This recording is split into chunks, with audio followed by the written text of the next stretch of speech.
Hi, Larry and Amy here, doing our presidential tour in honor of America's 250th birthday. And today we've gone up from Virginia, which is where George Washington was, and we're visiting President number 2, John Adams.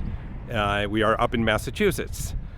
John Adams is, one of the reasons you know you're in Massachusetts, if you look at this house, if I can get a good picture of it, you'll notice that there's this roof behind me, and it slopes downward, and that very steep slope always faces north in traditional Massachusetts homes because you want the snow to come off your roof, because Massachusetts is a lot colder than Virginia. So this just regular kind of log splinter house is John Adams's birthplace. He's born here in 1735. He becomes a lawyer. Let me get this better in view. There we go. He becomes a lawyer. He is a primary instigator of the American Revolution. In fact, it's kind of good to be visiting here in April because we just had Patriots' Day celebrated here in Massachusetts, which celebrates the American Revolution, the start in 1775 at Lexington and Concord.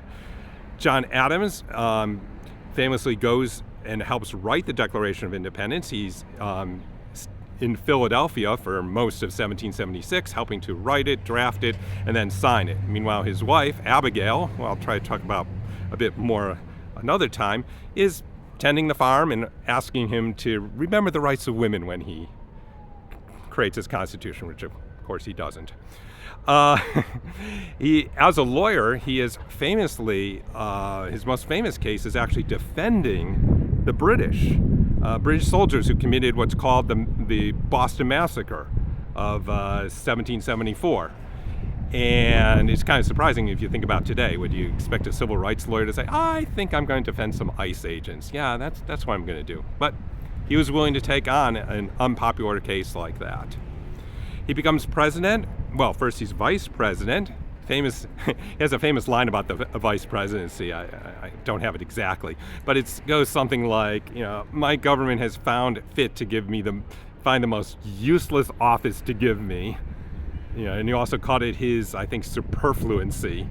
He didn't like being vice president much, but it enabled him to get an inside track sort of being president, because he gets elected in 1796. He runs against Thomas Jefferson, and he wins that election. It's a contested election, and because of the rules of 1796, the person who comes in first becomes president, electoral votes.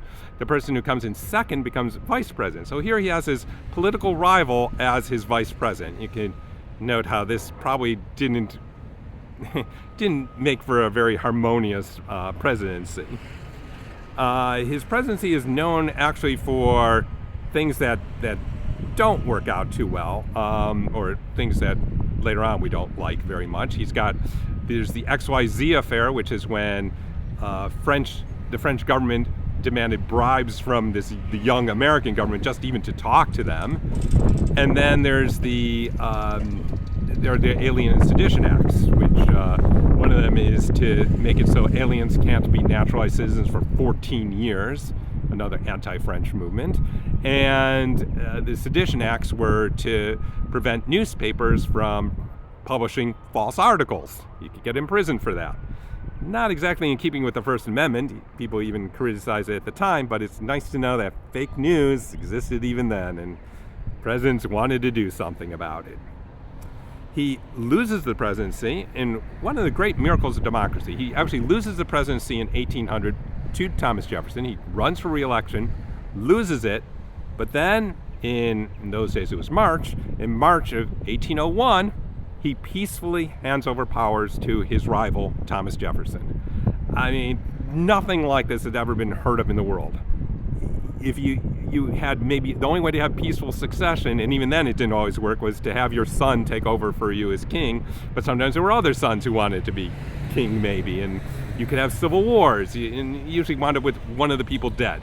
Here in America, for the first time ever in the world, we had this concept of, no, we vote for our leaders, and our leaders change when we don't want them anymore.